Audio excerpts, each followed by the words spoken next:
Happy Wednesday. We're getting through the week. We are making it through. The Eagles got a big win in frigid Lambeau Field in Green Bay, Wisconsin over the Green Bay Packers Monday night in a nice defensive battle. Today is Wednesday now. I'm making this video Tuesday, so it had just happened last night in my time right now, but you guys are seeing this video for Wednesday. Now, again, I'm making this video Tuesday morning. Manager of the Year award voting, or the award winner, had been announced last night on Tuesday. Unfortunately, I cannot tell you who won that. Obviously, Rob Thompson, the Phillies manager, is a finalist in the National League for the 2025 Manager of the Year. Again, I'm making this video Tuesday morning, so well before the winner was announced Tuesday night. But if you guys want to know who won it, go check it out on Google. You can find it in a quick search. I'm sure you already know anyway, but I'll let you know who won. It's probably not going to be Rob Thompson anyway, but I'll let you know in tomorrow's video on Thursday.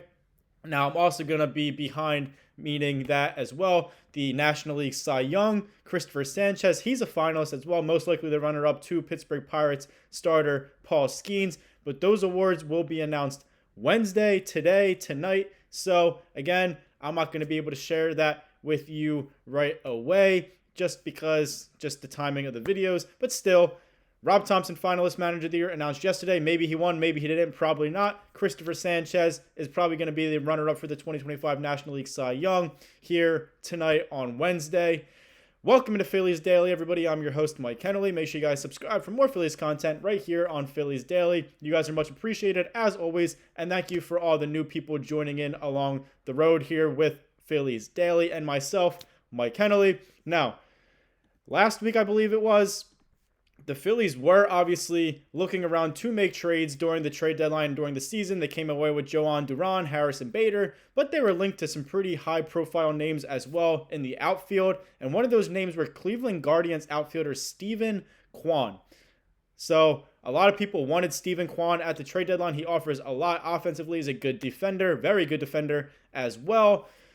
The other day, I believe it was last week, I forget what day it was, but still, recently on the Phillies Show podcast, which is hosted by Todd Zalecki, one of the Phillies beat reporters, one of the most reliable Phillies sources. He's covering the team all the time. Jim Salisbury as well, covered the Phillies for so long. Ruben Amaro Jr., obviously, Phillies broadcaster. He was a player, manager, coach, everything you can imagine with the Phillies organization. So those three on the Phillies Show podcast revealed, in fact, I believe it was Jim Salisbury revealed it. He said that the Phillies were in on Steven Kwan at the trade deadline. As we all know, the rumors were that they were, but Jim Salisbury confirmed that the Phillies were interested in Cleveland Guardians outfielder Steven Kwan. But the Guardians, in return, they were heavily interested and wouldn't get off the name of Aidan Miller, one of the Phillies' top prospects. The Phillies obviously were reluctant to trade their top prospects, including Aidan Miller, that was as well as Andrew Painter and Justin Crawford, the outfielder.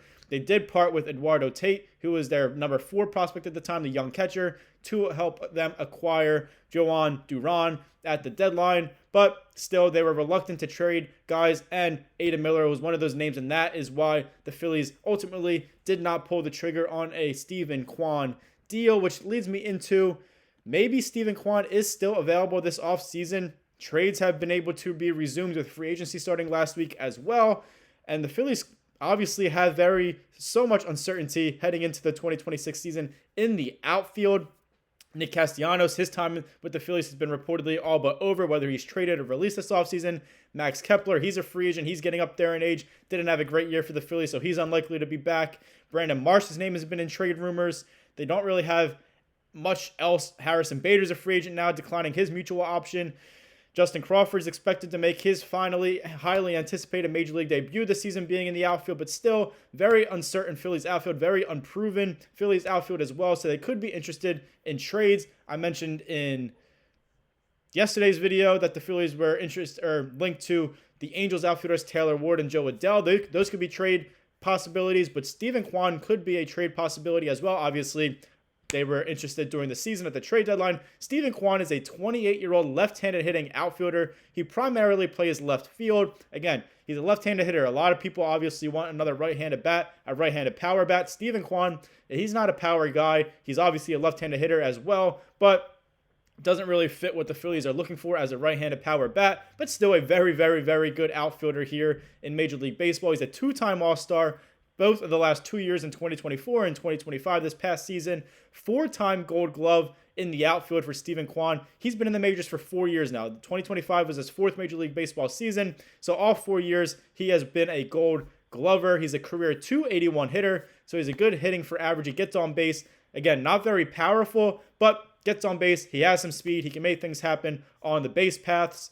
.321 career playoff batting average as well in 20 games with the Cleveland Guardians. So he's got success. He's got some experience in the playoffs, which obviously on a playoff and a championship caliber team like the Phillies, you do like to see guys who have playoff experience, guys who have playoff success, because the Phillies, we all know, these past 2 years, the offense hasn't been great, even with these big names in the playoffs. But a guy like Steven Kwan, .321 career playoff batting average, 2 more years of club control as well. So he is under club control for the 2026 season, the 2027 season. He'll be a free agent in 2028, still just 28 years old in his prime. So not going to be cheap to trade for a guy like that. But if you're trying to make a significant outfield move, then Steven Kwan is a guy you're looking at. Again, Phillies were reluctant to trade Aidan Miller, one of their top prospects at the trade deadline.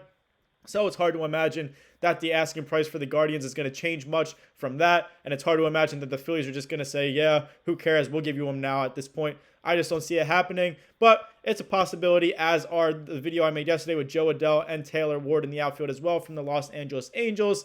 It's going to be a fun offseason, so stay tuned for all these rumors as well. Now, speaking of Aidan Miller, we all know, we've all heard Aidan Miller if you're a Phillies fan. He's the Phillies' number 2 prospect per MLB pipeline in their minor league system. He's a young kid. He's just 21 years old. He's a right-handed hitter. So we all want right-handed hitters in the lineup.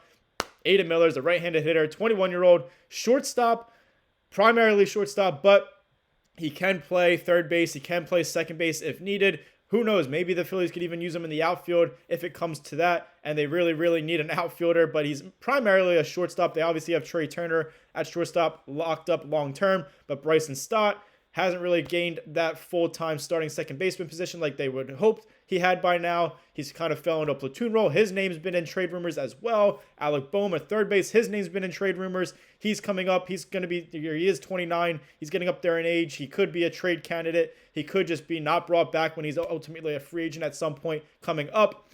So Aidan Miller doesn't really have a spot right now in the Phillies infield, but he's also not ready to make his major league debut either. He was their first round pick back in 2023. Again, current number 2 prospect behind Andrew Painter, the big right-handed pitching starter. Aidan Miller struggled early in his first full season in AA this past season in 2025 with the Reading Fightin' Phils.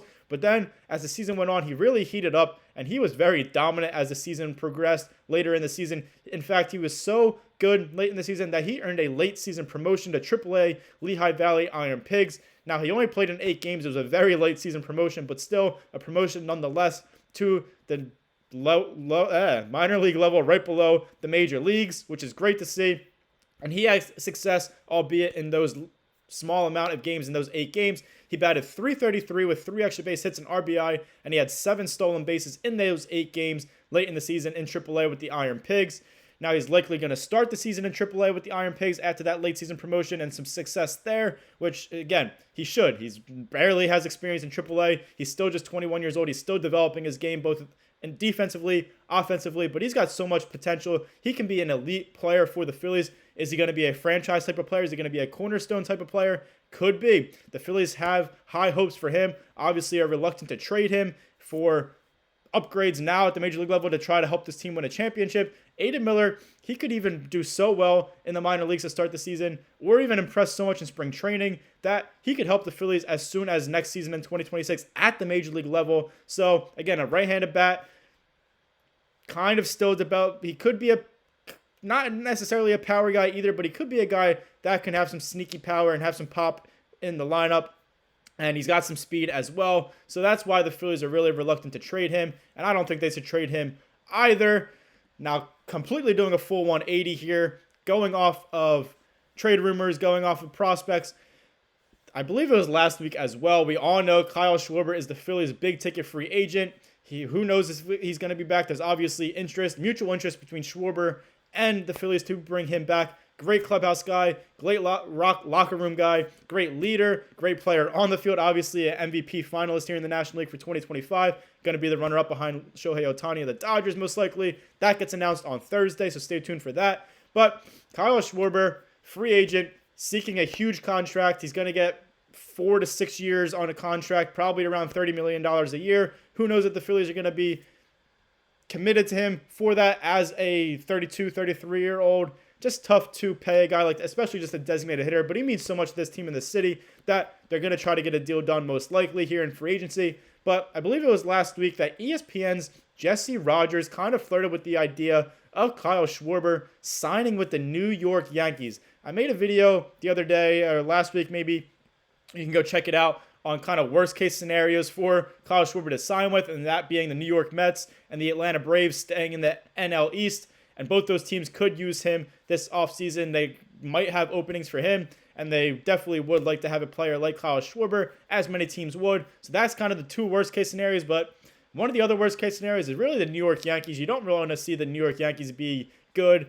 And in my opinion, I don't never want to see the Yankees. They're in the American League. They don't really have that much to do with the Phillies. But still, I just don't like the Yankees. And I'm sure a lot of you don't either. So Jesse Rogers said, quote, he could also, and talking about Kyle Schwarber, he could also balance out the Yankees lineup if Cody Bellinger, who's also a free agent outfielder there for the Yankees, walks in free agency. Can you imagine his home run totals with short porch at Yankee Stadium? Jesse Rogers said about Kyle Schwarber. So that's also a worst case scenario, in my opinion. It's going to be interesting to follow along this Kyle Schwarber drama, this dynamic throughout the offseason. Obviously, he's probably not going to sign a contract until closer or at or after the winter meetings in early to mid-December. That's usually when the big deals happen, whether it's in free agency or big trades. So stay tuned for that. Hope you guys enjoy this episode of Phillies Daily. I'm your host, Mike Henley. Make sure you guys like, comment, share, and subscribe for more Phillies content right here on Phillies Daily. Much appreciated, you all. I appreciate each and every one of you. Love you all. Stay tuned with us all offseason long. It's going to be fun. It's going to be exciting. The Phillies are obviously in the center of rumors, whether it's trade rumors, free agency rumors, everything. It's going to be fun heading into 2026. Again, thank you guys for watching, and as always, go Phils.